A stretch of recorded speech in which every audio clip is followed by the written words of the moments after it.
BSc previous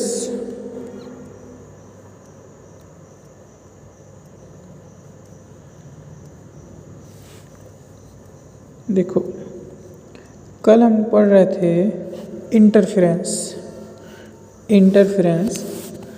आज उसके आगे का देखते हैं। इंटरफेरेंस के आगे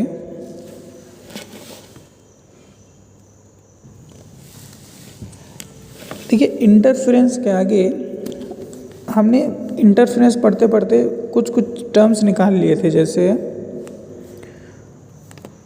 एम्पलीट्यूड निकाला था हमने, और निकाला था इंटेंसिटी निकाला था। ओके, आज इसके मैथमेटिकल इंटरप्रिटेशन आगे करते हैं।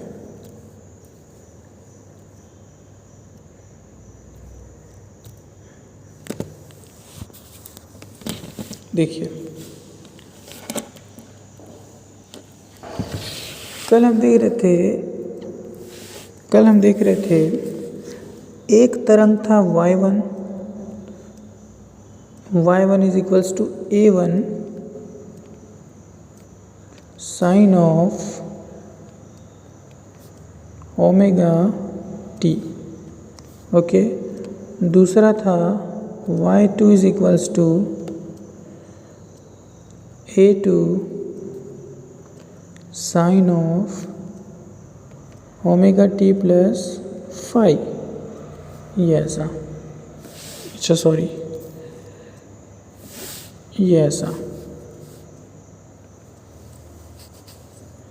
अब इन्हीं दोनों के अध्यारोपण के फलस्वरूप इन दोनों तरंगों में क्या होता है, व्यतिकरण होता है। और व्यतिकरण होने के बाद इन दोनों तरंगों का परिणामी विस्थापन समीकरण ये कुछ ऐसा आया था।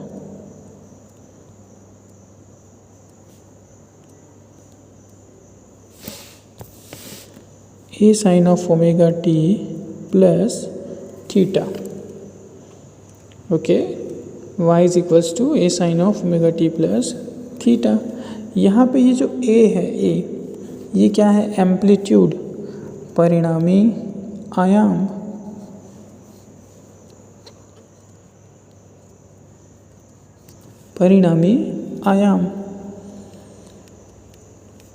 और जैसे ये जो थीटा है, ये क्या हो गया यहाँ पे, कला में अंतर। ओके, अब ये जो a का वैल्यू था वो कितना आया था, a is equals to under root a1 का स्क्वायर प्लस a2 का square plus 2a1 a2 cos of 5।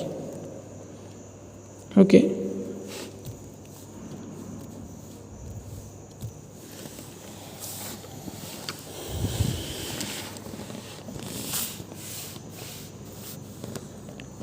a is equals to under root a1 square plus a2 square plus 2a1 a2 cos of 5।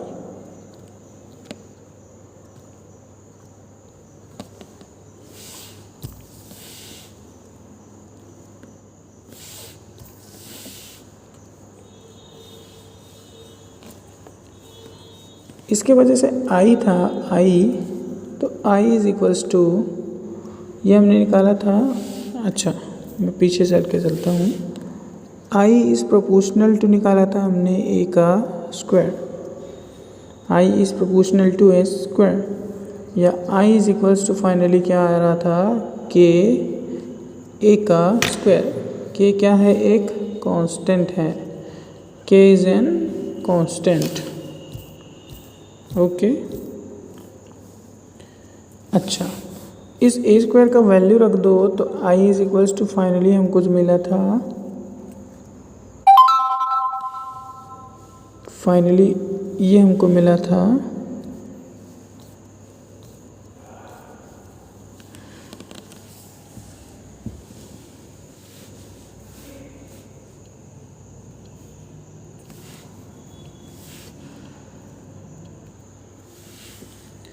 कि a का square that is a1 square plus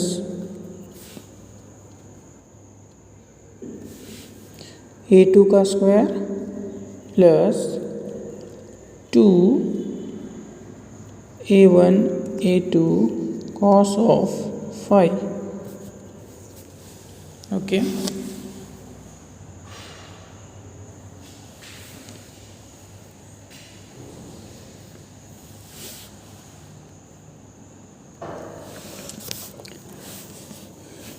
अब व्यतिकरण की शर्त हम देख लेते हैं।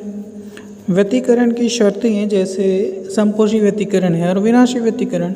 समपोषी व्यतिकरण में क्या होगा कि तीव्रता अधिकतम होगी मैक्सिमम, और विनाशी व्यतिकरण की स्थिति में तीव्रता न्यूनतम। ओके, तो समपोषी व्यतिकरण के लिए, ठीक, समपोषी व्यतिकरण के लिए ए जो है वो मैक्सिमम होना चाहिए। सबसे पहली बात, जो एम्पलीट्यूड है वो मैक्सिमम होना चाहिए। अब एम्पलीट्यूड मैक्सिमम कब होगा? जब ये कॉस ऑफ फाई पर डिपेंड करेगा ये। ओके, तो कॉस ऑफ फाई का वैल्यू जो है वो क्या हो? मैक्सिमम हो। कॉस ऑफ फाई इसका वैल्यू अगर मैक्सिमम है तब ये क्या होगा? एम्पलीट्यूड मैक्सिमम होगा। ओके,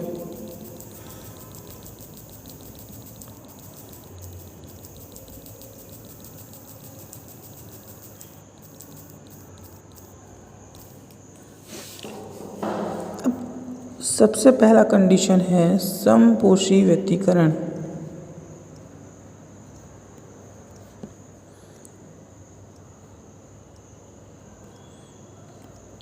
समपोषी व्यतिकरण, समपोषी व्यतिकरण के लिए सबसे पहला शर्त ये है कि कॉस ऑफ फाई इसका वैल्यू जो है वो क्या होना चाहिए? मैक्सिमम।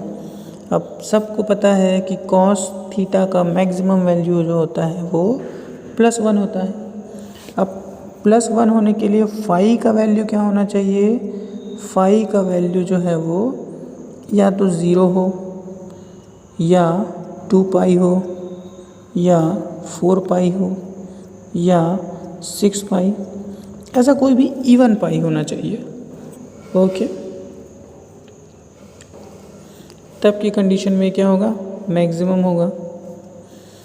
अच्छा, पथांतर यानी कि दो तरंगें अगर व्यतिकरण कर रही है तो दोनों तरंगों के मार्ग में अंतर, पथों में अंतर, उसी को कहा जाता है पथांतर।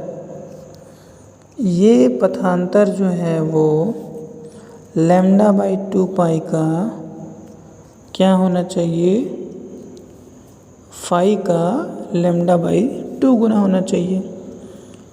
अच्छा, इस जैसे 0 है, फिर 2 पाई है, फिर 4 पाई, फिर 6 पाई, इसको क्या लिख सकते हैं? 2n पाई। Okay, 2n pi. अब n का वैल्यू अगर 0 रखेंगे तो ये आ गया, n का वैल्यू अगर 1 रखेंगे तो ये आ गया, 2 रखेंगे तो ये, 3 रखेंगे तो ये। ओके, इसका मतलब क्या हुआ कि phi is equals to 2n pi. अब यहाँ पे जो फाई का वैल्यू रखेंगे तो पथांतर डेल इज इक्वल्स टू ये मिल जाएगा 2 पाई से 2 pi cancel out, n lambda. ये पथांतर क्या मिल जाएगा? n lambda. ये कंडीशन हो गई किसके लिए? समपोषी व्यतिकरण के लिए। इस संपूर्ण समपोषी व्यतिकरण में एम्पलीट्यूड ए का वैल्यू अब कितना होगा ये निकाल लेते हैं।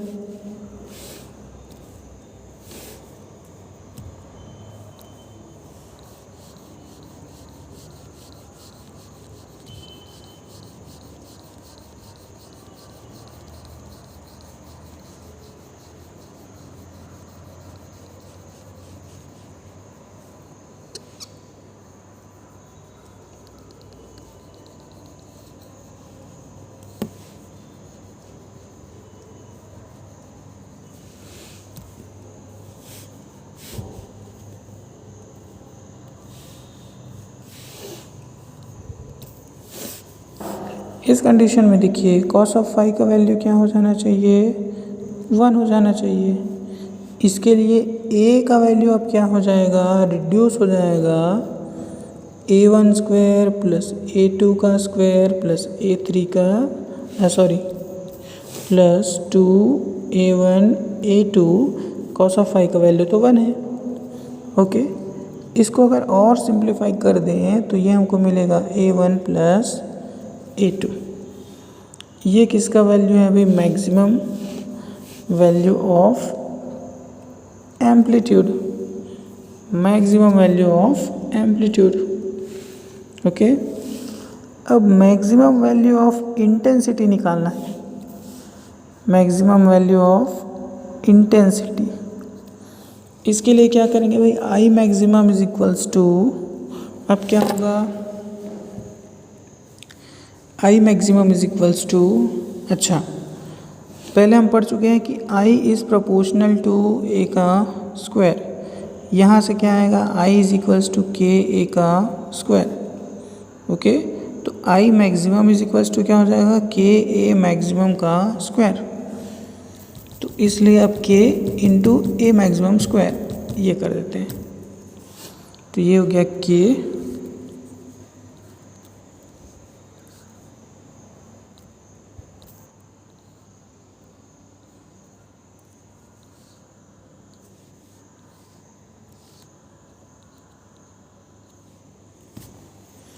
ये हो गया K और maximum square that is A1 plus A2 इसका स्क्वायर।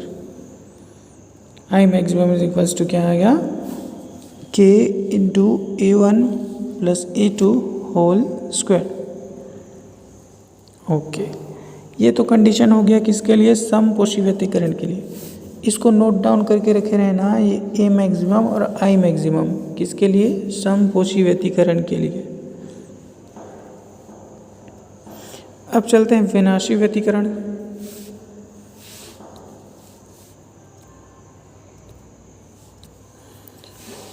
सेकंड कंडीशन है विनाशी व्यतिकरण।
अब है विनाशी व्यतिकरण के लिए शर्त। देखिए विनाशी व्यतिकरण में क्या होता है कि तीव्रता न्यूनतम हो जाती है, जो परिणामी तरंग होगा उसकी तीव्रता मिनिमम हो जाती है, न्यूनतम। ओके, अब हम कंडीशन निकालेंगे किसके लिए, ए मिनिमम और आई मिनिमम। हमको पता है कि अगर दो तरंगें अध्यारोपित होती हैं, व्यतिकरण करती हैं, तो उसके विस्थापन समीकरण में जो एम्पलीट्यूड आता है या परिणामी एम्पलीट्यूड, परिणामी क्या कहते हैं इसको, परिणामी आयाम, ये होता है √A1 का स्क्वायर प्लस A2 का square plus 2A1 A2 cos of phi. Okay, अच्छा, यहाँ पे जो cos ऑफ फाई है, अब इसका न्यूनतम वैल्यू होगा तभी ये ए मिनिमम होगा।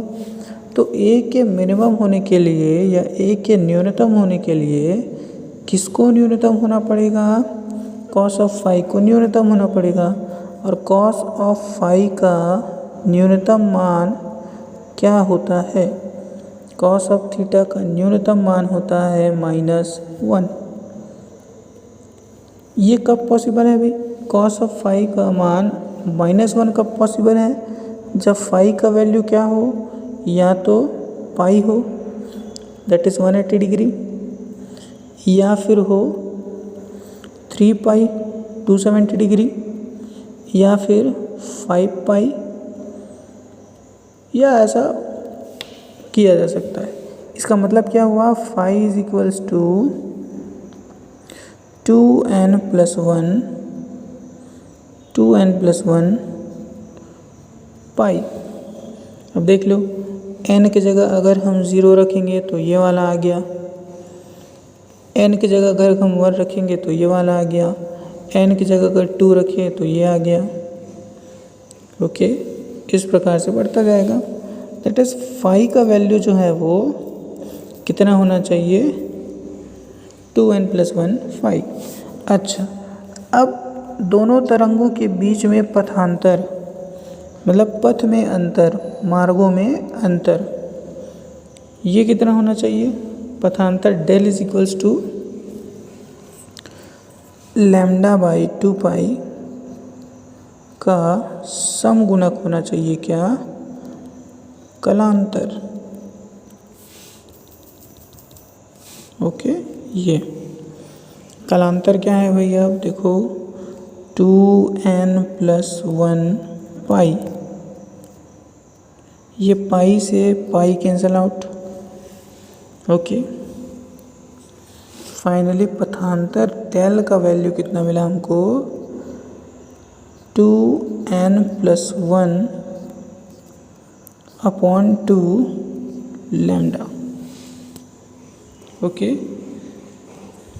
अच्छा, फाइनली अब हम ये देखते हैं ए मिनिमम और आई मिनिमम। इसमें ध्यान देने वाली बात ये है कि cos ऑफ फाई का वैल्यू क्या है, -1 है, cos of value should be equal to -1। इस वैल्यू को यहाँ रख देते हैं। ओके, तब क्या होगा, ए मिनिमम, ए का वैल्यू क्या हो जाएगा, मिनिमम, इज इक्वल्स टू, अब कितना होगा देखो, ये होगा A1 का स्क्वायर प्लस A2 का square plus 2A1 A2। Okay, अच्छा, लेकिन cos ऑफ फाई का वैल्यू माइनस में है, इसका मतलब ये होगा कि यहाँ पे जो प्लस है वहाँ पे आएगा माइनस। ओके, यहाँ पे लग जाएगा माइनस। इसको और सॉल्व करेंगे तो ये मिलेगा हमको A1 माइनस ऑफ A2। ये किसका वैल्यू हो गया, ए मिनिमम का। ओके, अच्छा, अगर हम बात करें आई की, आई मिनिमम की, I is proportional to A square होता है, तो आई मिनिमम इज ऑल्सो भी proportional to A minimum. Okay, या I minimum is equals to हो जाएगा K A one square plus K A two square plus K two A one A two cos of phi. Cos of phi का value minus में है, तो यहाँ पे क्या हो जाएगा, ये माइनस हो जाएगा।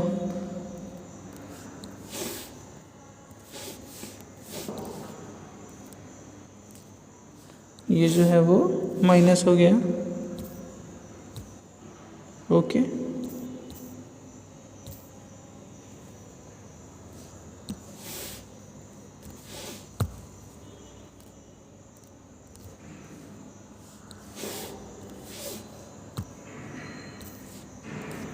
ये जो है वो माइनस हो गया।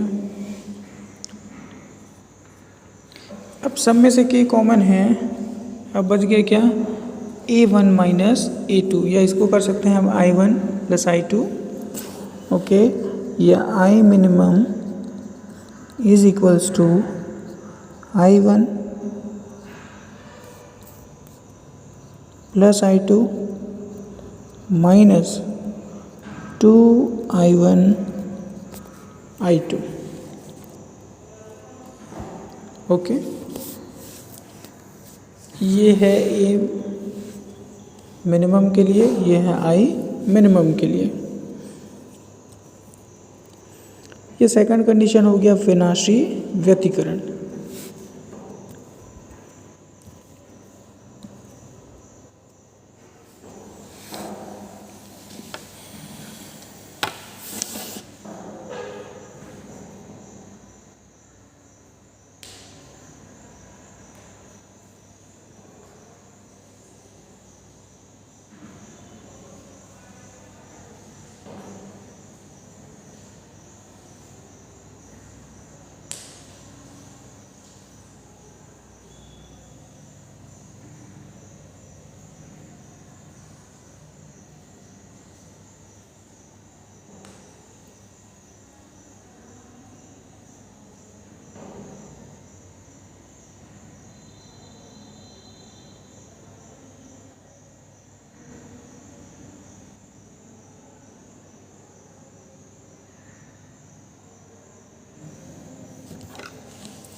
अब कुछ है, एक स्पेशल कंडीशन देखते हैं। जैसे एक स्पेशल कंडीशन ये है कि जैसे हमने सबसे पहले ये बताया था कि दो तरंगे जो हैं वो क्या कर रही है, व्यतिकरण कर रही हैं।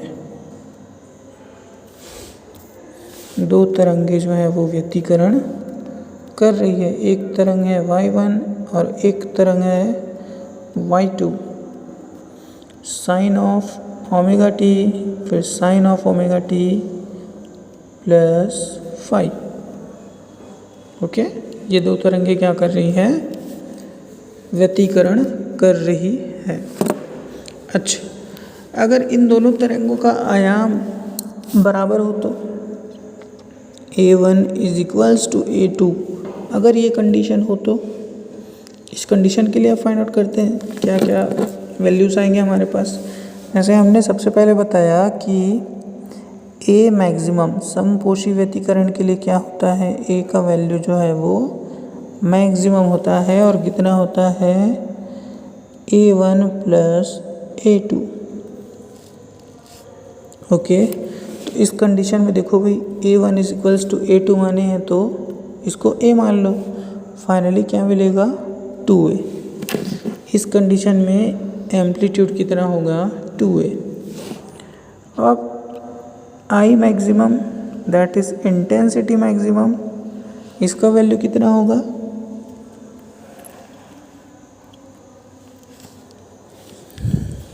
इसके लिए फॉर्मूला है I1 plus I2 plus 2 root of I1 and I2, okay, root of I1 plus I2। अब दोनों तरंगों के ये जो क्या है, आयाम बराबर है।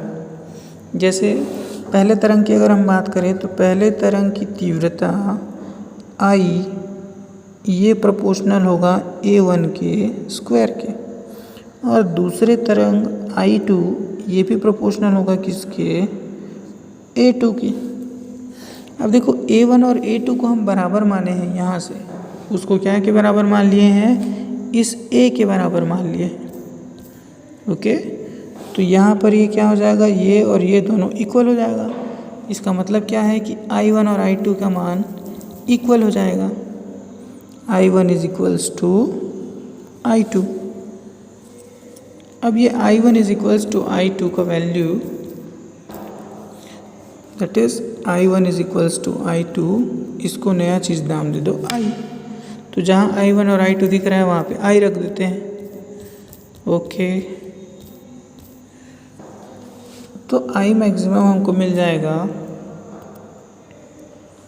2I यहाँ से, प्लस यहाँ से भी मिलेगा 2I यहाँ से, तो फाइनली इक्वल टू कितना हो जाएगा, 4I। ठीक, ये होगा I मैक्सिमम के लिए, और ये था A मैक्सिमम के लिए। अब इसमें ध्यान देने वाली सबसे इम्पोर्टेंट बात क्या है भाई, ध्यान देने वाली सबसे इम्पोर्टेंट बात यहाँ पे ये है, देखिए जो दो तरंगे हैं ये A और 2, परिणामी आयाम, अगर दो ऐसी तरंगे जिनके आयाम बराबर हो, वो दोनों अगर व्यतिकरण करती है तो परिणामी आयाम का मान जो होता है किसी भी एक तरंग के दोगुने के, मतलब किसी भी एक तरंग के आयाम के दोगुने के बराबर होता है। ओके, और तीव्रता क्या होगा, यदि जब दो तरंगे जिनके आयाम क्या हैं, बराबर हैं, वे तरंगे अगर व्यतिकरण करती है तो समपोषी व्यतिकरण की स्थिति में उसकी तीव्रता कितनी हो जाती है, किसी एक तरंग की तीव्रता के 4 गुने के बराबर हो जाती है। ओके, ये जानना था इसको शब्दों में। ठीक,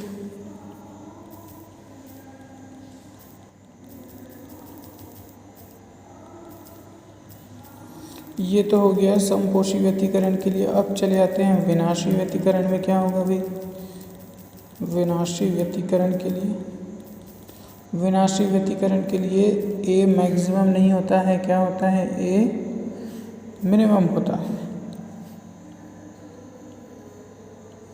ओके,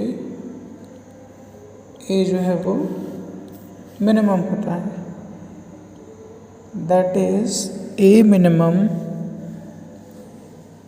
इज इक्वल्स टू, ये क्या होता है, A1 माइनस A2। ओके, अब यहाँ से देखो A1 is equals to A2 is equals to, हम क्या बोले हैं, A। ओके, अगर वैल्यूज़ यहाँ पर रखेंगे तो A मिनिमम का वैल्यू कितना मिला आपको, 0। इसका मतलब क्या है कि एम्पलीट्यूड का मिनिमम वैल्यू हमको कितना मिलता है, 0। कब की कंडीशन में, विनाशी व्यतिकरण के स्थिति में। और क्या चीज़ अप्लाई करना पड़ेगा, जबकि दोनों तरंगों के आयाम जो है वो क्या हो, बराबर हो। अब तीव्रता पे चले आते हैं, तो I मिनिमम विनाशी व्यतिकरण की स्थिति में I जो होता है, मतलब तीव्रता जो होती है वो कैसी होती है, मिनिमम होती है। ओके, मिनिमम होती है, और इसका वैल्यू कितना होता है, I1 plus I2 minus 2 root of I1 into I2। Okay, अब फिर वही चीज़ दोहराना पड़ेगा, क्या चीज़ ये, कि पहले और दूसरे तरंग का ये जो है वो क्या बराबर है, आयाम जो है वो क्या है, बराबर है। और अगर आयाम बराबर है तो दोनों तरंगों की तीव्रता भी बराबर होगी। क्यों? क्योंकि I1 is proportional to A1 का स्क्वायर और I2 ये प्रोपोर्शनल होगा A2 के स्क्वायर के। ओके, और हम पहले ही क्या बताए हैं कि A1 और A2 इक्वल है। तो जब ये दोनों इक्वल हैं तो ये दोनों भी क्या हो जाएगा, इक्वल हो जाएगा। इसका मतलब क्या है कि I1 is equals to I2।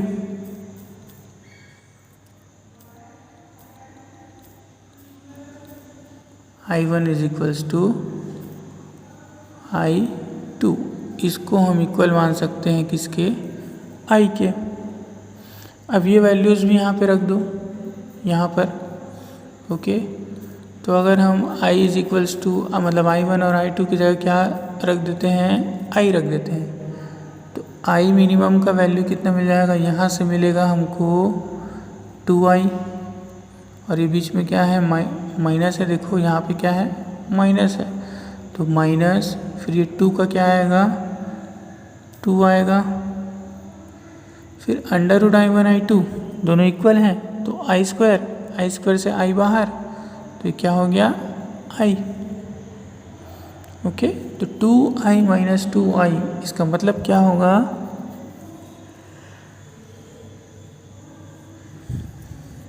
I minimum का वैल्यू 0 होगा।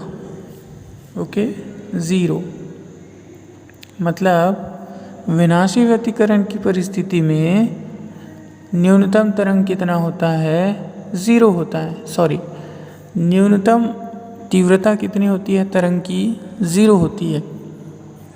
ओके, ये हम देखें एम्पलीट्यूड मिनिमम, यहाँ पे हम देख रहे हैं कौन सा मिनिमम, I मिनिमम। ओके, तो इंटेंसिटी भी 0 हो जाती है मिनिमम, और एम्पलीट्यूड भी 0 हो जाता है। ओके, ठीक है।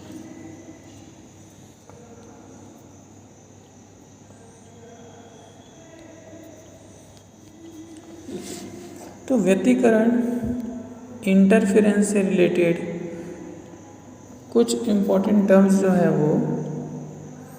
वो हम यहाँ पे देख चुके हैं। इंटरफेरेंस के बारे में इतना काफ़ी है। ओके,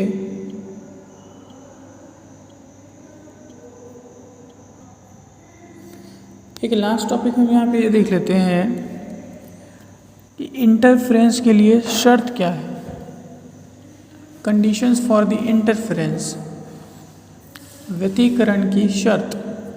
तो व्यतिकरण की शर्त सबसे पहला ये है कि तरंगे क्या होनी चाहिए, कोहेरेंट होनी चाहिए।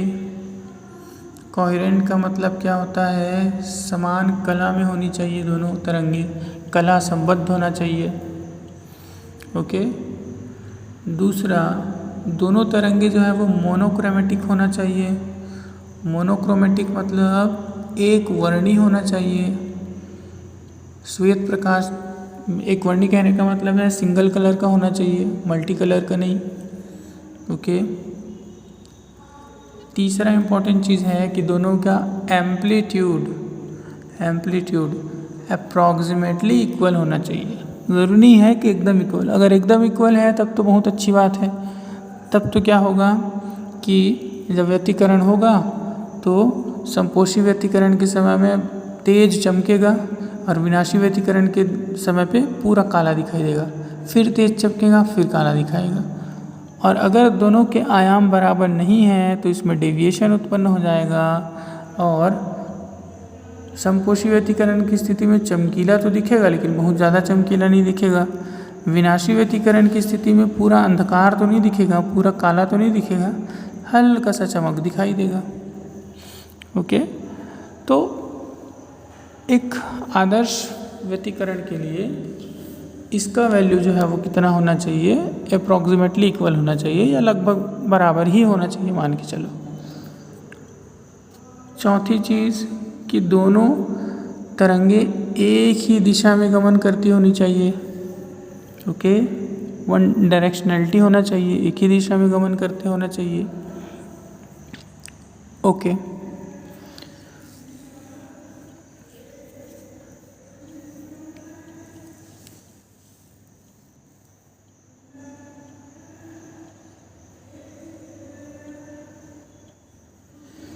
और लास्ट चीज़ है पोलराइजेशन। अगर प्रकाश किरण पोलराइज्ड है मतलब ध्रुवित है, तो ध्रुवित प्रकाश है तो दोनों ध्रुवित होना चाहिए पहली बात तो, और ध्रुवित है तो ध्रुवन के समान तल में ही ध्रुवित होना चाहिए। ऐसा है जैसे हम जानते हैं पोलराइजेशन में ये ऐसा किसी एक दिशा में ही प्रकाश को जाने देता है, पोलराइड जो होता है वो।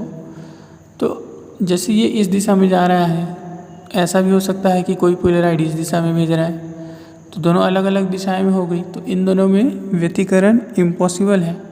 दोनों अगर प्रकाश तरंग की ध्रुवित अवस्था में है तो ध्रुवण के समान तल में ध्रुवित होना चाहिए। इसका मतलब ये है कि दूसरे तरंग को भी इसी डायरेक्शन में क्या होना चाहिए, ध्रुवित होना चाहिए। ओके, ये कंप्लीट होता है बीएससी प्रीवियस इंटरफेरेंस का टॉपिक। बाकी देखते हैं नेक्स्ट टाइम। ओके।